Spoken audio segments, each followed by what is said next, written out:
أعوذ بالله من الشيطان الرجيم. بسم الله الرحمن الرحيم. ألف لام را، تلك آيات الكتاب المبين. إنا أنزلناه قرآنا عربيا لعلكم تعقلون.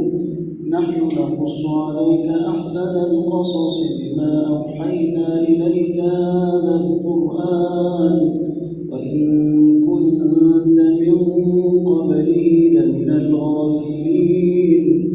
إذ قال يوسف لأبيه يا أبت إني رأيت 11 كوكبا والشمس والقمر رأيتهم لي ساجدين.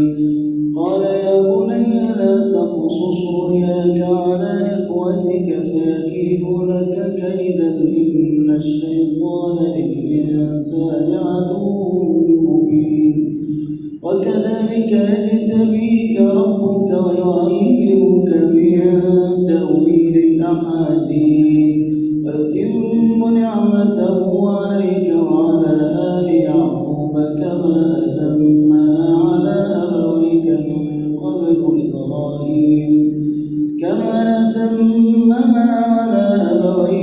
من قبل إبراهيم وإسحاق إن ربك عليم حكيم.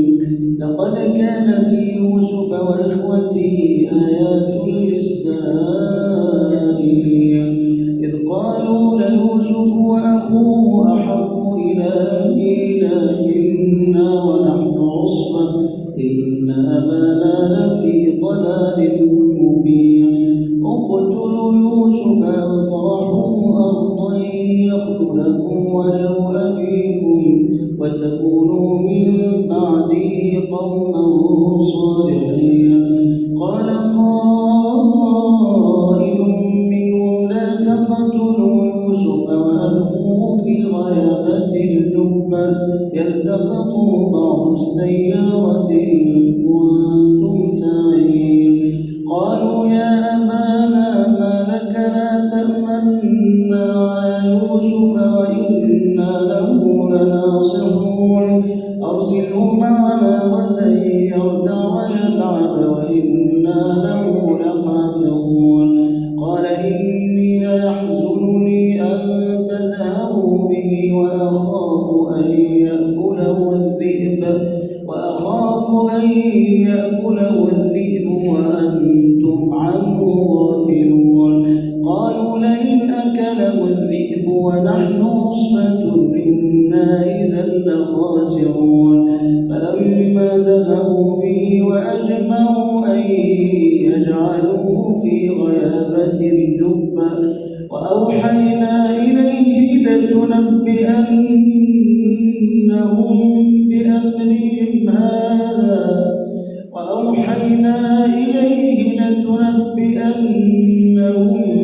بأمرهم هذا وهم لا يشعرون.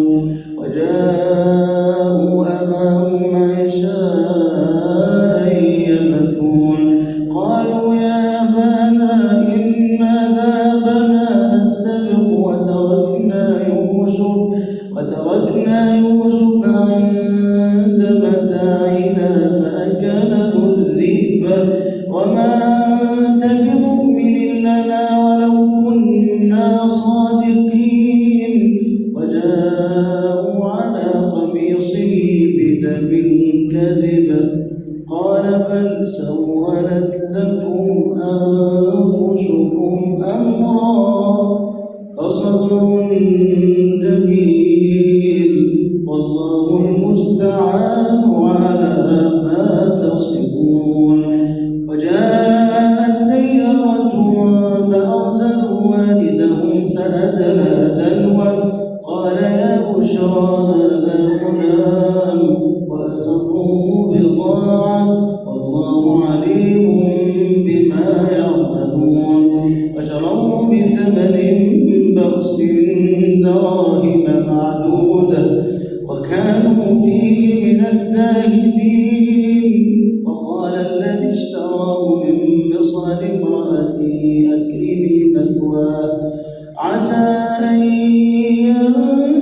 ينفعنا أو نتخذه ولدا وكذلك مكنا ليوسف في الأرض ولنعلمه من تأويل الأحاديث والله غالب على أمره ولكن أكثر الناس لا يعلمون ولما بلغ أشده آتيناه حكما وعلما وكذلك نجزي المحسنين وراودته التي هو في بيتها عن نفسه وغلقت الأبواب وقالت هيت لك قال معاذ الله إنه ربي أحسن مثواي إنه لا يفلح الظالمون ولقد همت به وهم بها لولا أن رأى برهان ربه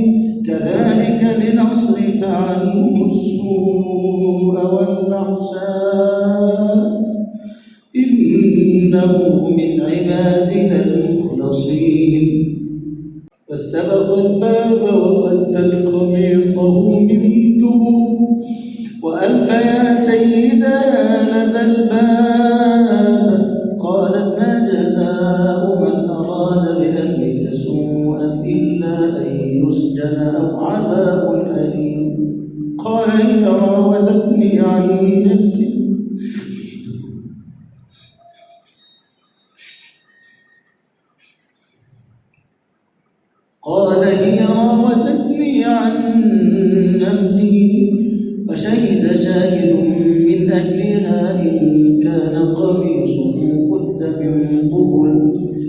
وشهد شاهد من أهلها إن كان قميصه قد من قبل فصدقت وهو من الكاذبين وإن كان قميصه قد من دبر فكذبت وهو من الصادقين فلما رأى قميصه قد من دبر قال إنه من كيدكن إن كيدكن عظيم يوسف أعرض عن هذا واستغفري لذنبك إنك كنت من الخاطئين وقال نسوة في المدينة امرأة العزيز تراود فتاها عن نفسه قد شغفها حبا إنا لنراها في ضلال مبين فلما سمعت بمكرهن أرسلت إليهن وأعتدت لهن متكئا وآتت كل واحدة منهن سكينا فقالت اخرج عليهن فلما رأينه أكبرنه وقطعن أيديهن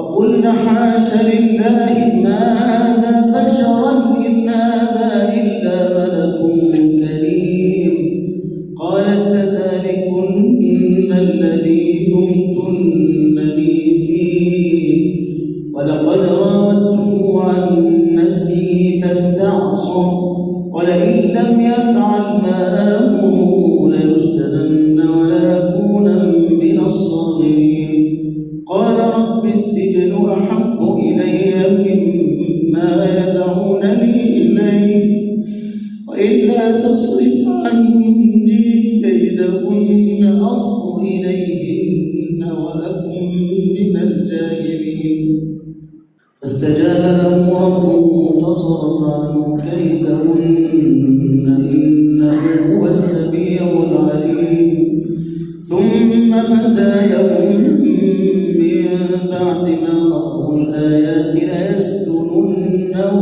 حتى حين ودخل معه السجن فتيان قال أحدهما إني أراني أعصر خمرا وقال الآخر إني أراني أحمل فوق رأسي خبزا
ذلك الدين القيم ولكن أكثر الناس لا يعلمون يا صاحبي السجن أما أحدكما فيسقي ربه خمرا وأما الآخر فيصلب فتأكل الطير من رأسه قضي الأمر الذي فيه تستفتيان وقال للذي ظن أنه ناج منهما اذكرني عند ربك فأنساه الشيطان ذكر ربه فلبث في السجن بضع سنين وقال الملك إني أرى 7 بقرات سمان يأكلهن 7 عجاف و7 سنبلات خضر وأخرى يابسات يا أيها الملأ أفتوني في رؤياي إن كنتم للرؤيا تعبرون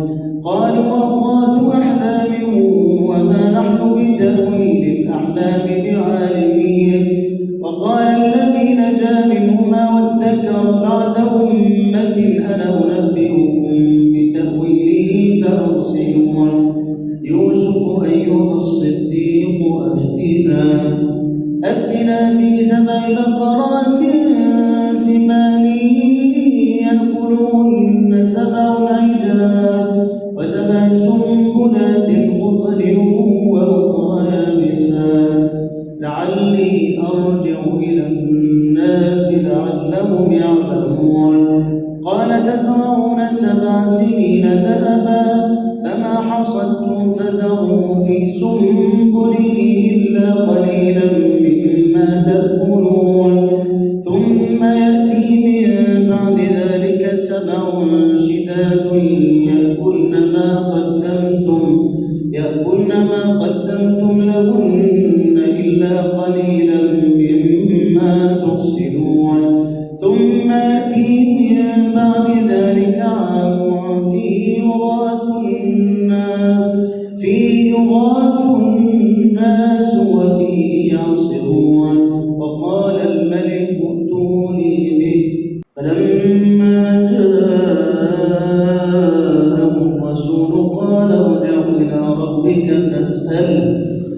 فاسأله ما بال النسوة اللاتي قطعن أيديهن إن ربي بكيدهن عليم قال ما خطبكن إذ راوتن يوسف عن نفسه قلنا حاش لله ما علمنا عليه من سوء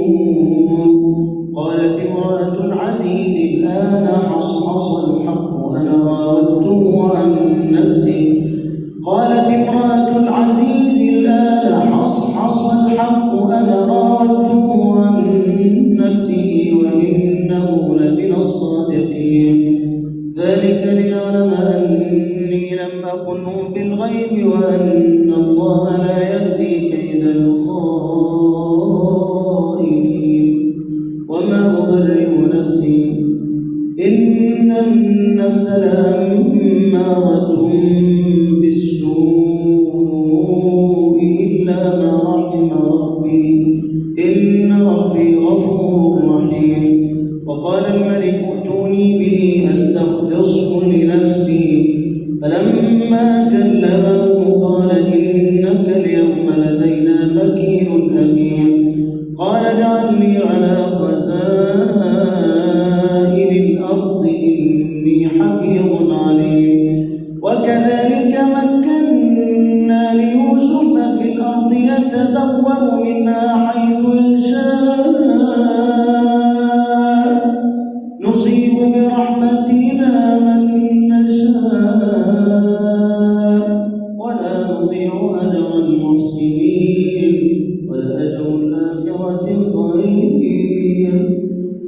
ولأجر الآخرة خير للذين آمنوا وكانوا يتقون وجاء إخوة يوسف فدخلوا عليه فعرفهم وهم له منكرون ولما جهزهم بجهازهم قال ائتوني بأخ لكم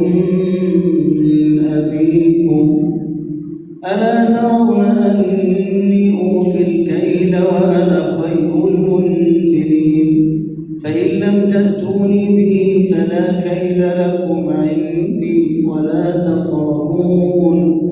قالوا سنراود عنه أباه وإنا لفاعلون. وقال لفتيانه اجعلوا بضاعتهم في رحالهم لعلهم يعرفونها إذا انقلبوا إلى أهلهم لعلهم يرجعون. فلما رجعوا إلى أبيهم قالوا يا أبانا منع منا الكيل فأرسل معنا أخانا نكتل وإنا له لحافظون. قال هل آمنكم عليه إلا كما أمنتكم على أخيه من قبل فالله خير حافظا وهو أرحم الراحمين. ولما فتحوا متاعهم وجدوا بضاعتهم ردت إليهم قالوا يا أبانا ما نبغي هذه بضاعتنا ردت إلينا ونمير أهلنا ونحفظ أخانا ونزداد كيل بعير ذلك كيل يسير. قال لن أرسله معكم حتى تؤتون موثقا من الله لتأتونني به إلا أن يحاط بكم. فلما آتوه موثقهم قال الله على ما نقول وكيل. وقال يا بني لا تدخلوا من باب واحد ودخلوا من أبواب متفرقة وما أغني عنكم من الله من شيء إن الحكم إلا لله عليه توكلت وعليه فليتوكل المتوكلون. ولما دخلوا من حيث أمرهم أبوهم ما كان يغني عنهم من الله من شيء إلا حاجة في نفس يعقوب قضاها وإنه لذو علم لما علمناه ولكن أكثر الناس لا يعلمون.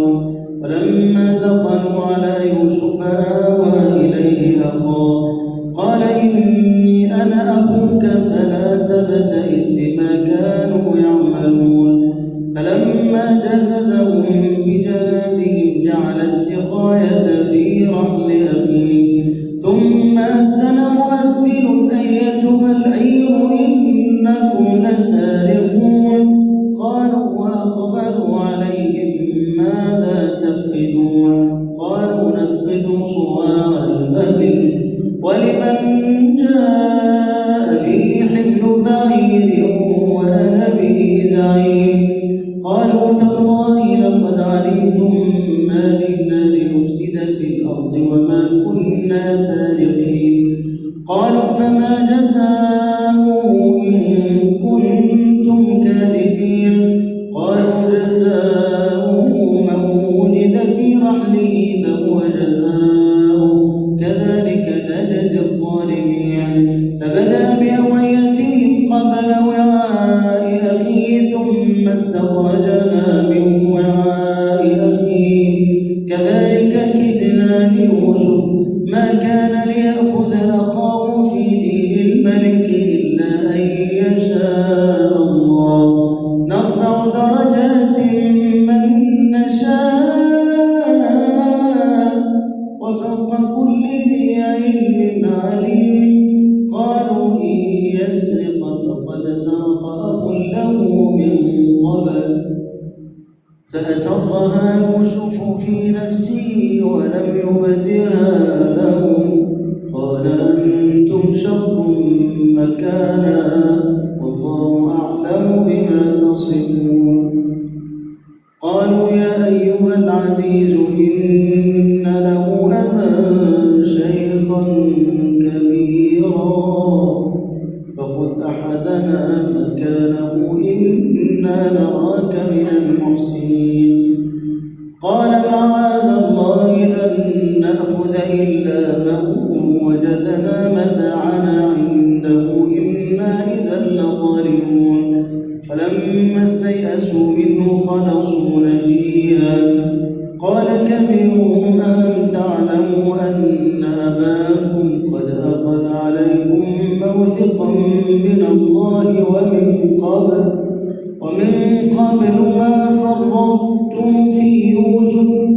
فلن أبرح الأرض حتى يأذن لي أبي أو يحكم الله لي وهو خير الحاكمين. ارجعوا إلى أبيكم فقولوا يا أبانا إن ابنك سرق وما شهدنا إلا بما علمنا وما كنا للغيب حافظين. واسأل القرية التي كنا فيها والعير التي أقبلنا فيها وإنا لصادقون. قال بل سولت لكم أنفسكم أمرا فصبر جميل عسى الله أن يأتيني بهم جميعا إنه هو العليم الحكيم. وتولى عنهم وقال يا أسفا على يوسف وابيضت عيناه من الحزن فهو كظيم. قالوا تالله تفتأ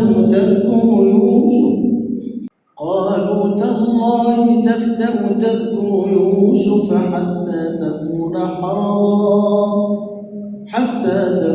حرضا أو تكون من الهالكين. قال إنما أشكو بثي وحزني إلى الله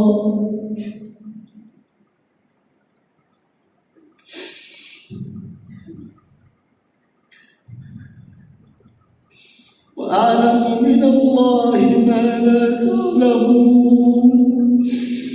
يا بني اذهبوا فتحسسوا من يوسف وأخيه ولا تيأسوا من روح الله إنه لا ييأس من روح الله إلا القوم الكافرون. فلما دخلوا عليه قالوا يا أيها العزيز مسنا وأهلنا الضر وجئنا ببضاعة مزجاة فأوف لنا الكيل وتصدق علينا إن الله يجزي المتصدقين. قال هل علمتم ما فعلتم بيوسف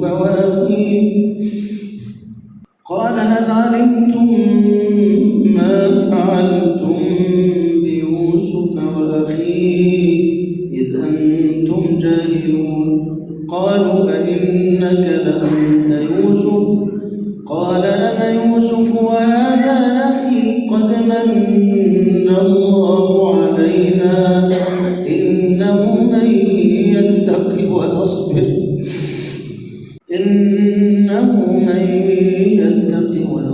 فإن الله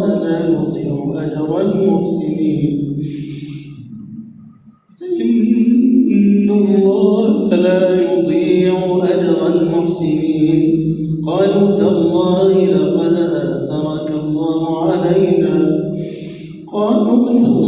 لقد آثرك الله علينا وإن كنا لخاطئين. قال لا تثريب عليكم اليوم يغفر الله لكم وهو أرحم الراحمين. اذهبوا بقميصي هذا فألقوه على وجه أبي يأت بصيرا وأتوني بأهلكم أجمعين. ولما فصلت العير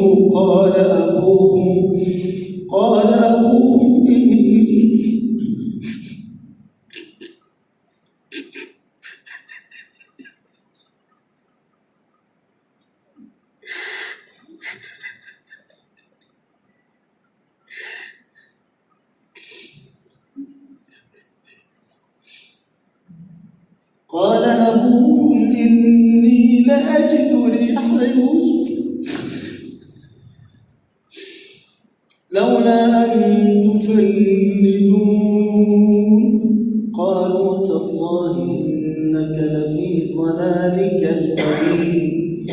فلما أن جاء البشير ألقاه على وجهه فارتد بصيرا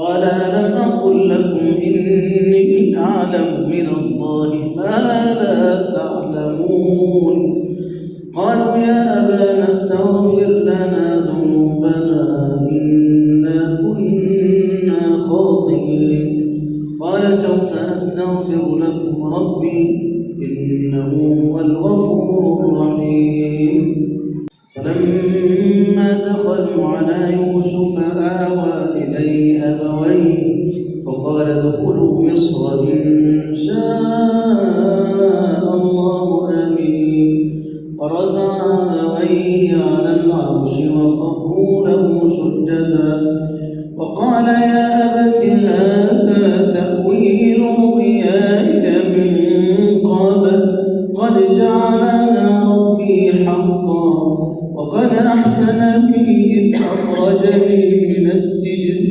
وجاء بكم من البدو من بعد أن نزغ الشيطان بيني وبين إخوتي إن ربي لطيف لما يشاء إنه هو العليم الحكيم رب قد آتيتني من الملك وعلمتني من تأويل الأحاديث فاطر السماوات والأرض أنت ولي في الدنيا والآخرة توفني مسلما وألحقني بالصالحين ذلك من أنباء الغيب نوحيه إليك وما كنت لديهم إذ أجمعوا أمرهم وهم يمكرون وما أكثر الناس ولو حرصت بمؤمنين وما تسألهم عليه من أجر إن هو إلا ذكر للعالمين وكأين من آية في السماوات والأرض يمرون عليها وهم عنها معرضون وما يؤمن أكثرهم بالله إلا وهم مشركون أفأمنوا أن تأتيهم غاشية من عذاب الله أو تأتيهم الساعة بغتة وهم لا يشعرون قل هذه سبيلي أدعو إلى الله على بصيرة أنا ومن اتبعني وسبحان الله وما أنا من المشركين وما أرسلنا من قبلك إلا رجالا نوحي إليهم من أهل القرى أفلم يسيروا في الأرض فينظروا كيف كان عاقبة الذين من قبلهم ولدار الآخرة خير للذين اتقوا أفلا تعقلون حتى إذا استيأس الرسل وظنوا أنهم قد كذبوا جاءهم نصرنا فنجي من نشاء ولا يرد بأسنا عن القوم المجرمين لقد كان في قصصهم عبرة لأولي الألباب ما كان حديثا يفترى ولكن تصديق الذي بين يديه وتفصيل كل شيء وهدى ورحمة لقوم